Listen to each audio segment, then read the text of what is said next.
Hello and welcome back to Laz Unleashed with myself, Laz Michaelides, and little Gimli over there. Today, what I'm going to be doing is a full series review of Masters of the Air. Now, what I'm going to start with is I've got my written review down that I posted on my Facebook and everything. So I'm just going to go point by point with that. So I'll give a little sort of backstory. Band of Brothers, which you can't see unfortunately, it's the next poster along. Band of Brothers is, I think, objectively one of the best series of all time, and it's certainly one of my favourite series as well. Now, the Pacific is one that gets quite a lot of flack for what it is, even though I rate it nearly as highly as Band of Brothers. I think that the Pacific theatre setting of it was phenomenal and really gave it another dynamic compared to Band of Brothers. But listen, I'm sure there's a whole video comparing Band of Brothers and the Pacific in here somewhere, so I won't go too far in. But anyway, the point is that the Pacific came out in 2010. Band of Brothers was 2001, I believe, so we had a little 9-year gap there. Now, Masters of the Air, we've been waiting for a long time. So it's 14 years between the Pacific and Masters of the Air. And I've been waiting a long, long time for it as a big fan of the Band of Brothers and the Pacific, and I've been holding my breath as well, because something that made Band of Brothers so good was the grittiness, the on the floor, the on the streets action. It felt like you were there at points. It felt like you were over the shoulder of the soldier in front of you. And a lot of people weren't sure how Masters of the Air was going to achieve this. But anyway, I'm going to do later on in the video, there'll be a little Band of Brothers and Pacific comparison. So anyway, but just the point is that I didn't watch any trailers for Masters of the Air. I saw a little 15-second teaser, but I quite quickly wiped it out of my mind because I just don't want to see anything that was coming up. So all I knew was that it was going to be about the 100th Bomb Group, which I didn't even know much about them, and it was going to be over Europe. And I heard some things about Africa as well. So yeah, that becomes self-evident in this series. But anyway, now time for the review. So I want to get the negatives out of the way because I always like ending on a positive note. So, negatives. Each episode I felt really could have been 15 to 20 minutes longer. There were some episodes that felt a little rushed in terms of what they were trying to get in, what they wanted to achieve with the episode, and the eventual outcome of it. So, for example, episode 3, I thought episode 3 was fantastic because we got the 20 minutes of proper build up, waiting for this mission to happen, and then we got the final 20 minutes, which was about the actual mission unfolding, and we saw. The Barry. Actually, do you know what? Spoiler warning, spoilers ahead. Okay, so there will be series spoilers for this show. So Barry Keoghan's character died just completely unexpectedly when his plane went down. And episodes like that I thought were really good, but they should have been longer. I sometimes felt like they put a lot more in. They tried to stick a lot in, but it felt a little short and a little abrupt. Some of the episodes sort of ended, and I was like, "Well, hold on, you mean that's it?" They chose an odd place to end it, and that is another criticism is that, I mean, with Band of Brothers, you kind of felt like every episode was like a little movie in and of itself, with little storylines that kind of wrapped themselves up in that episode, but you were still ready for the next one. The Master of the Air definitely felt more continuous, as in there was one episode, and I can't remember which one it was. Maybe it was episode 6, where just the ending was really abrupt, and I just kind of, oh right, that's it. Okay, cool. And I was still excited for the next week one, of course, but I was just a little odd. The episode count, now only 9 episodes, was a little disappointing to hear. Even if I wanted the 10 that we were used to with the Pacific and Band of Brothers, I'd heard whispers of 12 episodes, and I just can't help but feel that 12 episodes would have been perfect for it. I'll go back to this when I come to another point in a second. I think to really expand on and justify the amount of characters and the narratives and their journeys that they were taken on, I think we needed more episodes to sort of flesh out some of the things. Now, the acting completely justified why we needed so many main characters, because the guys were phenomenal. I thought all of the actors who were doing their jobs properly were just fantastic, and the actresses as well. The lady who played Sandra, she was brilliant as well. But you can't help. My next point is about episode 7 and 8, and you can't help but feel that after watching episode 7 and 8, they really could and should have had a few more episodes in there. So on to episode 7 and 8. I still think they're really strong episodes. I think it did a job really well of advancing a story, bringing in other narratives, um, tying them together. With things like in the concentration, in the prisoner of war camp where the Tuskegee men met Gale and Bucky, but they did just feel a bit drawn out and a bit slow. Now, you might watch the first 20 minutes of episode 8 and be like, what do you mean slow? Like, it's exhilarating. But then after that, it just felt like they tried to fit in a lot of storylines that maybe should have been introduced earlier on into the series, because the Tuskegee Airmen, they essentially only got an episode and a half, whereas I'd love to have seen their journey from the beginning. Even in episode 1, if we just did, like, I don't know, 30 minutes on the 100th and then just 15 minutes to the Tuskegee, just to show that these things are going on together during the war. And then when episode 8 came around and you see what the Tuskegee had to do with the bomb group, it kind of made more sense for the arcs to align. But from my understanding, but just to finish on episode 7 and 8, I can forgive 7 and 8 because episode 9 was so good, and I look back at the series as a whole, and I think they've really done a good job here. Like, it really, really looks good. It sounds good. It was exhilarating. To be part of some of those air battles and some of the shots, some of the CGI was phenomenal. Anyway, that'll all be in the positives, but I can forgive episode 7 and 8 because of the payoff of episode 9. But you do just feel that the Tuskegee Airmen were just rushed in there, and Sandra as well. Her being a little spy and being in, was it France or Germany she was in, and she got to a safe house and gave the password, and it just, unfortunately there was no conclusion to that arc, to her story, and it kind of, actually, do you know what, let's add her, not her, but that arc as a little negative as well, because I really thought that they should have just left it with her cycling away at the end of episode 6, having had her little friendship with Crosby that obviously blossomed into a romance. I just didn't feel that anything necessary came from her narrative after episode 6, because I just don't feel we really learn about anything. We learned how hard it was for Crosby to deal with things, which is why he went and started sleeping with her. We saw her do her little thing and be undercover, but again, I just don't feel like that was necessary or enhanced the series more than giving us more of, I don't know, anything. Gale and Bucky in the prisoner of war camp. Who else was there? Crosby just doing his own. It just didn't need to be with her. I'd love to have seen Crosby planning the missions more, and doing something like that. But anyway, that's all the negatives I have to say. So now for the many, many positives. So episodes 3, 5, 6, and 9 were for me immaculate. Fantastic episodes that can compete with any of the Band of Brothers or Pacific ones.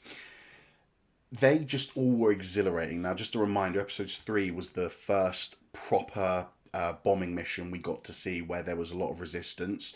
That's the one where Barry Keoghan's character died. And I think is that the one where we lose Bucky? Maybe not. Episode 5, there was another one. Now, that was the one where Robert Rosenthal, where his plane was the last one of those 15 or 16 that went out, and that was terrifying. Now, you might see a pattern here that episodes 3 and 5 have the great gunfights, and I think that's what made the episode so good.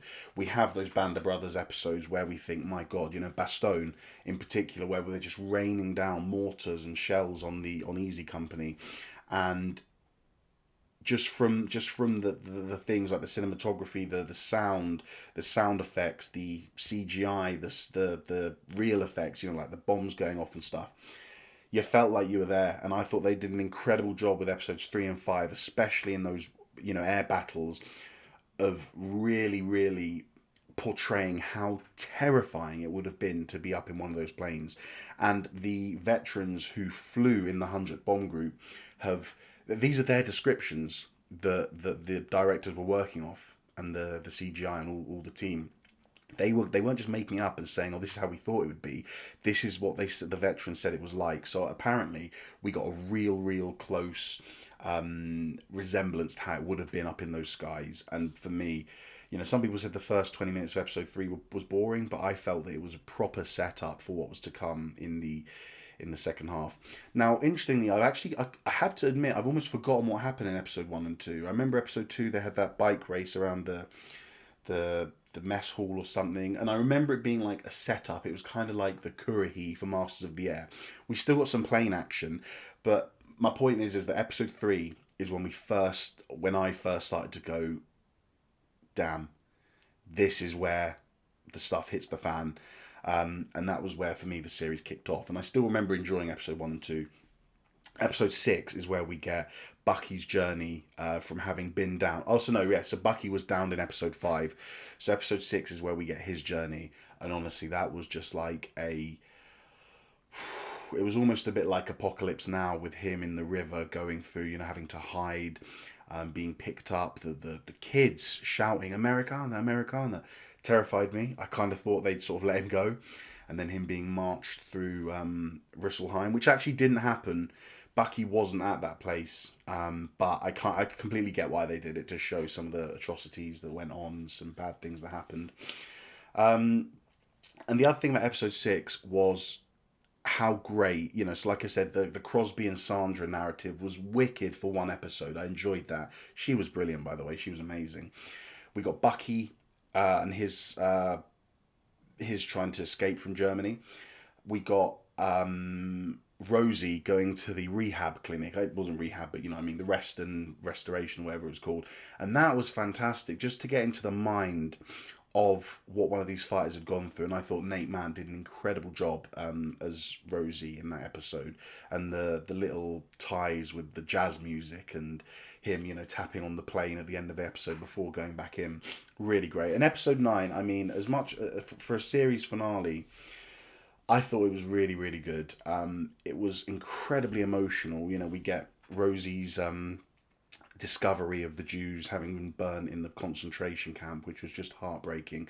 It's comparable to I think it's Liebgott in Band of Brothers, finding the camp and having to, trying to give them food, and then he's got to put them back in because of disease and starvation. The tears down his face because he, as a Jew, has to tell the Jews in the camp, no, you got to go back because it's not healthy. And I remember, first watching that, I think that's episode 9 of Band of Brothers, and that was very emotional. But this as well, Gale, no, not Gale, Bucky, the liberation of the camp. Was it Stalag 13? I think that one was. They went to so many Stalags that I forgot which one was where. But yeah, that was incredible and a real goosebump moment.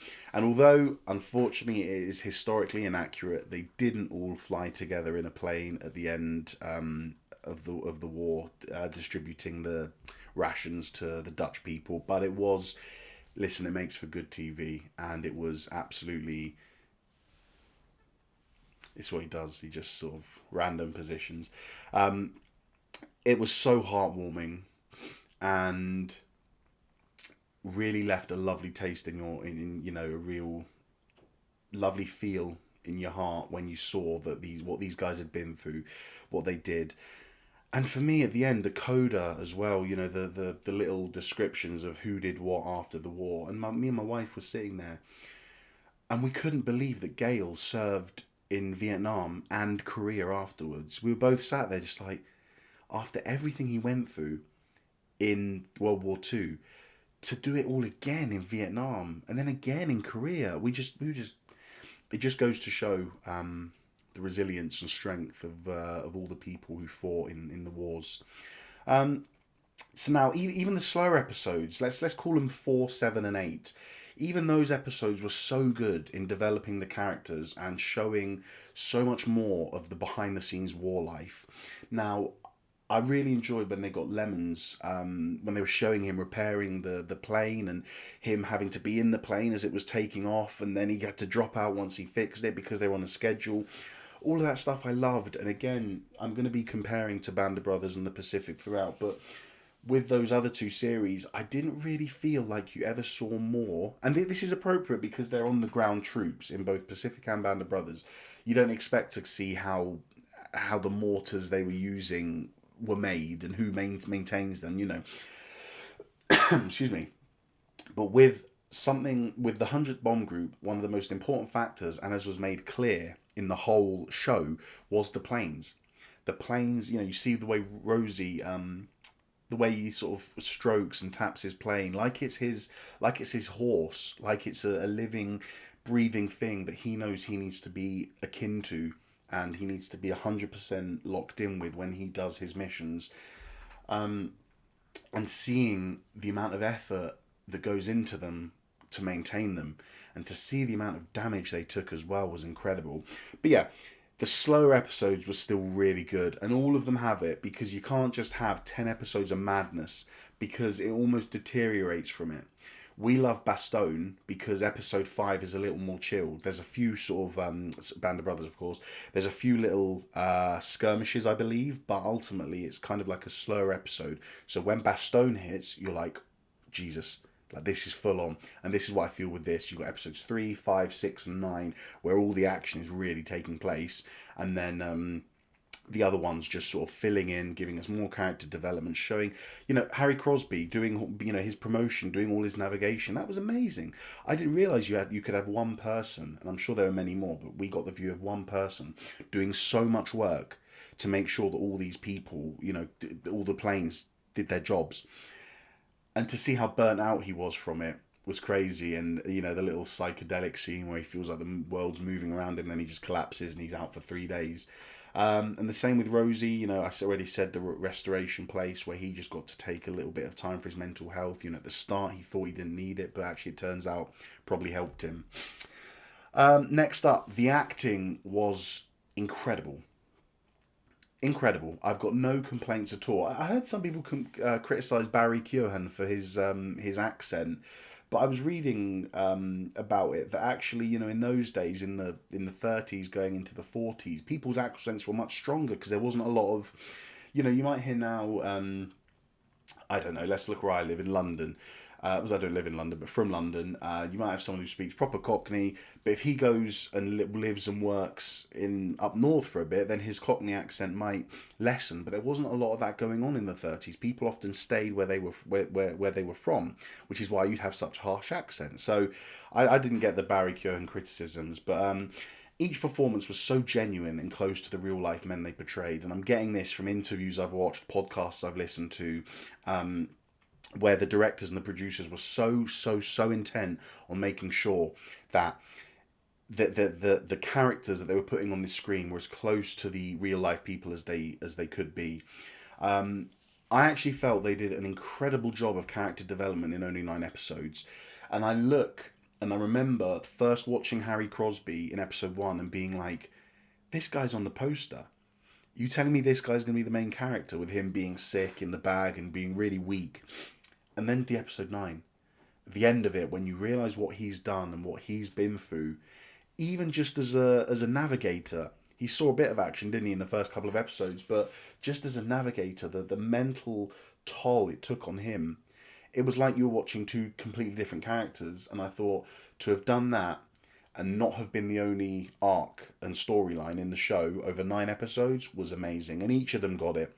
Bucky, Rosie, even the likes of Lemons, Crosby, brilliant. I just thought the acting and the dialogue was absolutely brilliant. The Tuskegee Airmen dialogue was a little cheesy in places. I remember watching that one, and just there were some cringy lines where it was a bit like a Marvel movie. But again, I'm gonna forgive all that. Now, one criticism for a lot of people was that even before, and I remember this talk happening when the trailers came out. Even before, it was that Masters of the Air is going to be too cinematic. Band of Brothers was gritty. It felt, some at points felt like you had a handheld camera walking behind a soldier whilst he's going through the foxholes. Same with the Pacific. And I think that's just something we can't get away with. I think it's something you can't get away from, because to make a show like Masters of the Air, where a lot of it is going to be happening in the sky, to make it look as good as it needs to look, it needs to have that cinematic touch, where you're having immaculate CGI, green screens and stuff. You can't have both. I don't think you can have that element of grit to it and the cinematic side of it. But I thought it just looked stunning all the way through, and I welcomed the cinematicness of it all. The CGI was, for the most part, I thought really good. There were definitely a couple of shots where you kind of like, well, that's pretty obvious and that's not great. But I was actually speaking to my mate who told me that what they do in shows like this is they'll allocate different episodes to different CGI companies, which I never knew. And you can kind of tell in Masters of the Air which episodes had the CGI budget were more stacked towards, and I don't think it's a surprise that probably episodes 3, 5, and 9 had like the biggest CGI budget to it because they were the best. Um, but I will agree that it was very cinematic, and even one of the episodes, I think it might have been maybe episode 7. I said it even felt a bit like a movie in itself. It was a bit weird. It didn't really have the same feel as episodes 1 to 6 and 8 and 9, but listen, Band of Brothers is what it is, and the Pacific is what it is. Whilst there will be comparisons, that you've got to remember they're just totally different stories, totally different aspects of the war. And I don't mind that this looks cinematic. It had to. How could you make it look any other way with those planes in the sky? I read there was only, I think there's only 6 B-17s still. I don't even want to say functioning, but still intact, let's say. And you wouldn't risk it. You wouldn't risk taking them up, I don't think, because why would you? It's a piece of history. So I get why it had to be CGI'd and animated and all this. And I thought it looked great. The photographies, the visual effects, everything was just brilliant. I really enjoyed how it looked. Now, the other thing is historical accuracy. Now, I've been watching and following lots of podcasts and channels who have been doing the reviews after each episode came out. And I was stunned to learn how close they got it all for Masters of the Air. And you've almost got to, because in this day and age, I imagine when Band of Brothers came out, they could have put a fact in there that people thought, oh, maybe that's not true. But then, with the internet being relatively new, maybe it wasn't as easy to fact check something. Whereas Masters of the Air, if you get something wrong, people will be on it in a second, because we just have so much information available to us now. But I remember some of these channels, they were just saying that, oh, this part's right. Yeah, they got that right. Oh, Bucky wasn't in Russellheim, but that event happened, and no one said it couldn't have been him in Russellheim or whatever.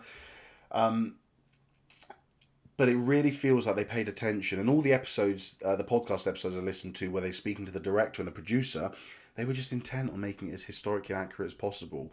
And like I said, you've got that stuff about Bucky not being in Russellheim, the 4 of them not flying together in the same plane at the end. There are some things that you need to overlook to make a television masterpiece. And I think these are things you can forgive. If you kill off Buck and he didn't die, that's an unforgivable error, because you're not correctly telling the story. But if you just do little things like, putting 4 of them in an airplane together in the end instead of just 2 of them, but the others, I can forgive this, because it just makes for the series. It makes the series feel that much more, I don't know, special at the end. But yeah, correct. Massive kudos to all the people who did the events, the costumes, the accents, the dialogue. Even things like Buck welcoming Bucky into the prisoner of war camp. I think he said, well, "Where the hell have you been?" That happened. They said that. And loads of little moments like this, where they had specific moments of dialogue between characters that were taken firsthand from the people that were there. So I thought that was really lovely. The music was incredible. Really good. I thought it was a really fitting score that holds up completely alongside Band of Brothers and the Pacific. The intro sequence as well, I really liked. I'll admit I didn't watch it because I have a knack for not wanting to see anything that's going to spoil the show for me. So when I saw loads of shots that were from episodes compiled into the intro sequence, I didn't want to see it. So I watched 10 seconds and I was like, no, not for me. And then after I finished episode 9, I watched the intro sequence just to see what they put in there. But it was a great intro sequence. There's a little bit of criticism about, in the first 2 episodes, any plane battles that were going on up in the sky, they had music over it. And I do agree that it kind of almost took away a little bit, because you're like, well, am I focusing on the sounds of the gunfire and the panic in the voices, or am I focusing on the music? But that didn't really occur further past that point. I think from episode 3 onwards, they used it really tastefully. Um, Now the flying battle scenes, my god, so shocking and scary and intense. And when I did each episode twice. I did it once on my own, on the PS5 with the PS5 headset, so I got this awesome 3D surround sound thing. And then one episode with my wife the night after, and we often put the Bluetooth soundbar on. And the experience for me watching it for the first time, having waited for 14 years for this series, and just hearing the cacophony of noise and bullets and screams and explosions and flaks and plane noises, and it was almost overwhelming. But I think that's what they wanted. They were just so shocking and scary and intense. Just seeing how quickly a plane goes by, you see someone trying to shoot, and me and my wife were always saying, how the hell did anyone ever shoot anything down? Because it just goes so fast. I don't know how you can turn the gun enough, quickly enough to keep it. But it was just incredible. And I remember whenever they got in the sky, even if it was like even if it was a slightly chilled mission, like I think they did a mission, was it in episode 1 or 2? There was a mission that sort of didn't really have the death toll or ramifications of that, of episodes 3 and 5. But even those ones, I was there like, yes, I just can't wait to see more stuff in the sky. Um, I think I alluded to this already, but what was so great about the importance of the bombers and their planes was seeing the engineers behind them working on the planes and making sure they were shipshape, and the struggles they faced too. Already touched on it, but great to see all the work that went into maintaining the planes behind the scenes, and how important the characters were who did that. The planes wouldn't have been able to get off the ground had certain things not been done. Yeah, and the other great thing about this show that I felt exceeded the likes of Band of Brothers and the Pacific was seeing the impact of war on the enemy side. Now, I haven't done nearly enough research into what German civilian politics was like at the time. I don't know if the majority of the Germans agreed with the Nazi regime or if there was a lot opposed. Haven't done enough research to comment on it. But what you can say is that war is hell. And I don't believe civilians in any war should ever die, put it that way. The actions of governments and countries, it's horrible to say they should just be focused on killing other armies and countries, but just leave the civilians out. That I feel it's a terrible price of war, watching innocent civilians die because of decisions made by governments. But seeing how angry the Germans were when Bucky was walking through Russelheim, and seeing the toll, and there was literally the comparison, wasn't there? Because which episode is it? In episode 5, Bucky is in London, isn't he? He's on a pass and he sees a lady carrying her daughter dead out of a rubble, and then he gets that exact same shot in episode 6, I think it is, when he's walking through Germany as a prisoner. And I thought those comparisons were great, and we saw that a few times. We saw was it Nuremberg at the end of that was in episode 9, I think, and just the complete destruction of that city. And just seeing, the toll that it takes on other civilians as well. Because we all think, I think the general thing to an uneducated person, you look and you say Germany between 1939 and 1945, bad Germany, all Germans, all German people, Germany as a whole is bad. But you got to remember, like I just said, you can't blame innocent civilians for actions and for actions of government warfare. So always a bit harrowing to see, we got it bad over here in England, or they got it bad over there in America, but actually, civilians should never have to die. So, yeah, quite a sad subject. So, they are my positives. Again, so much about the show I really loved and really enjoyed it. So, I might give my overall opinion now, which is that I thought it was a really, really good show.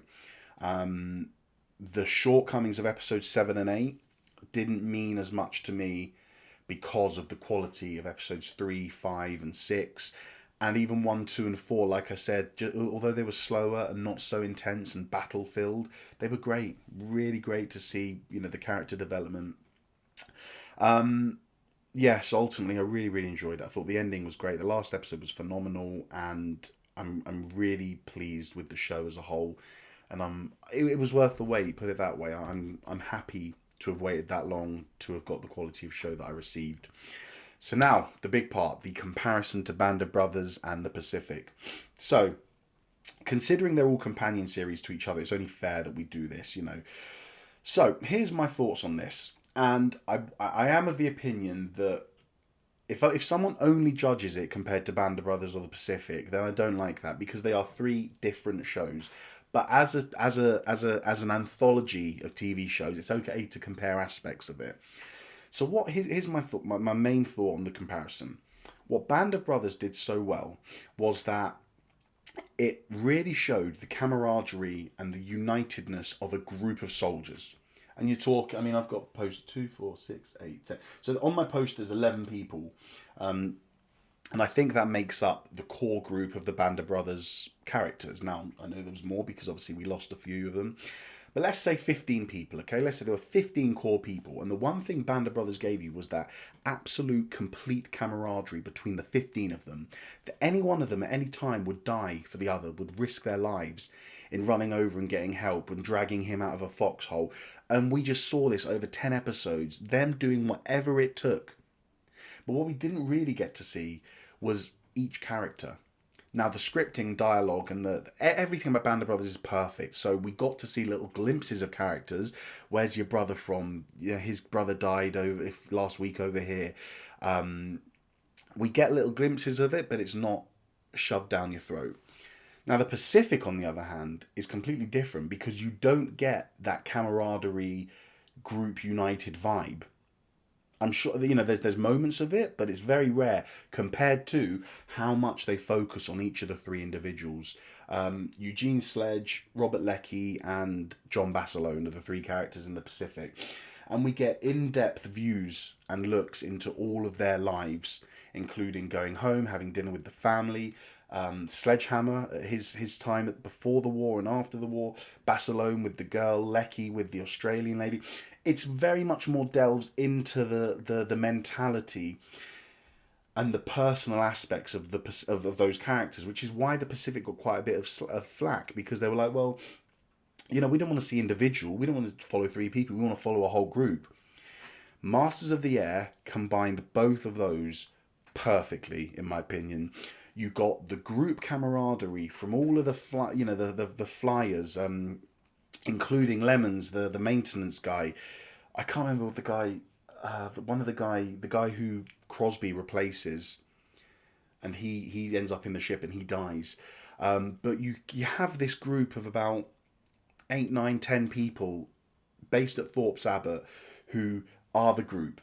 And you see how they interact, and you see how when they're in the sky, the communication between them, and you see when they're on the ground and when they're in the prisoner camps, how much their presence means to each other. You get the camaraderie, you get the group side of it, but also you get to see the personal and mental development of Crosby, Buck, Bucky, and Rosie, mainly those four.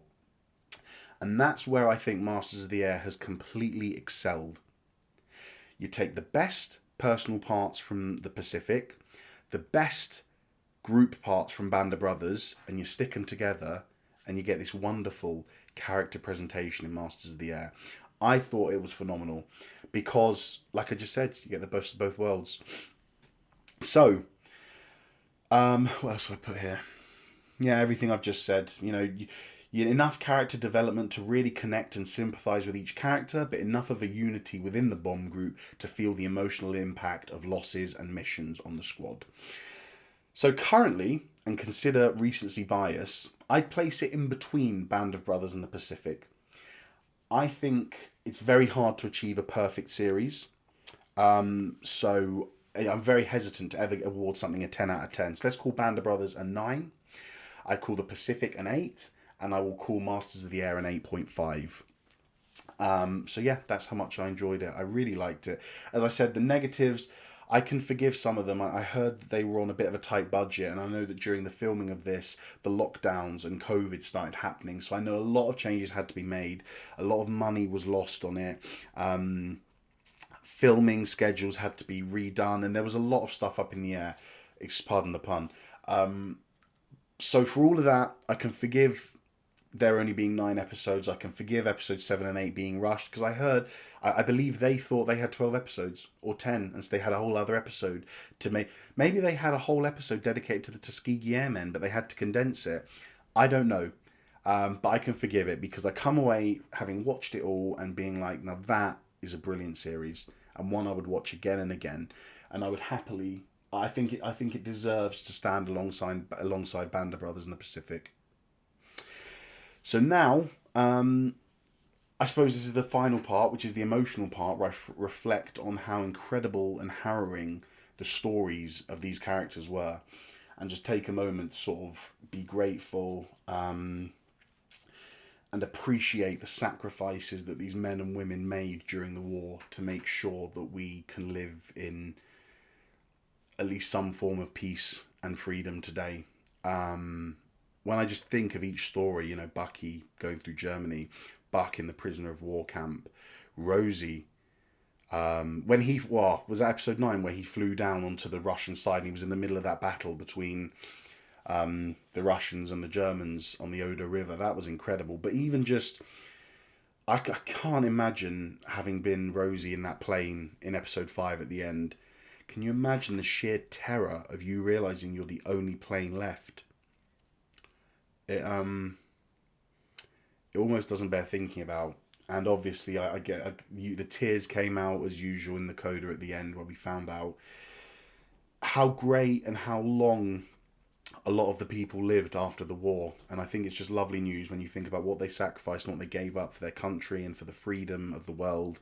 For a lot of them, like Alex Jefferson and Macon, to have lived to quite old ages, as well as Buck and Crosby and everything. I think it's deserved for the heroic actions and for the heroic battles that they were part of.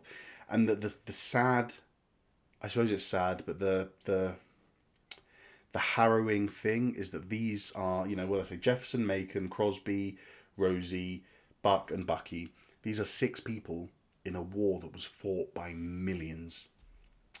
We see heroes in Band of Brothers. We've got our heroes in the Pacific. And these are just 3 miniseries talking about 3 different aspects of a war with thousands of groups, thousands of operations, millions of people fighting. So, yeah, I suppose it's just always nice to take a moment to reflect and think about the impact that many, many heroes in the war had on our current living situation. The fact we are able to now be free.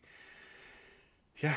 So, that's the end of my Masters of the Air full series review. Ultimately, I really, really enjoyed it, and I really hope we don't have to wait another 14 years for the next one to come out. But I've heard that it's been really popular, Masters of the Air, and I've heard that it's done really well with critics. The viewing figures are great.